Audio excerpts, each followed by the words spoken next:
સુરત શહેરના police commissioner માનનીય શ્રી અનુપમસિંહ ગેહલોત સાહેબની સૂચના અને માર્ગદર્શન મુજબ સિનિયર ઓફિસરો અને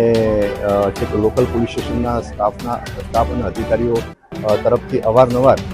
પોલીસ સ્ટેશનના અલગ અલગ વિસ્તારોમાં કોમ્બિંગની કાર્યવાહી હાથ ધરવામાં આવે છે. કોમ્બિંગની કાર્યવાહી કરવાનો આશય એ છે કે જે વિસ્તારમાં લાગતું હોય કે એમાં ક્રિમિનલ અને એન્ટી સોશિયલ એલિમેન્ટ વધારે હોય એમાં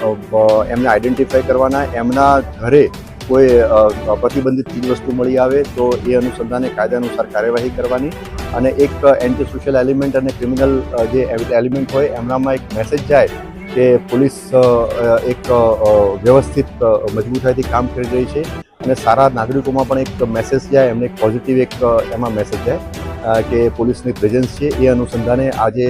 સુરત શહેરના સચિન પોલીસ સ્ટેશન વિસ્તારમાં સુડા આવાસમાં કોમ્બિંગની કાર્યવાહી હાથ ધરવામાં આવેલી છે. સચિન પોલીસ સ્ટેશન સિવાય સચિન જીઆઈડીસી, ડિંડોલી અને ભેસ્તાન પોલીસ સ્ટેશનના પણ અધિકારી અને કર્મચારીઓ આ કોમ્બિંગની કાર્યવાહીમાં જોડાયા છે.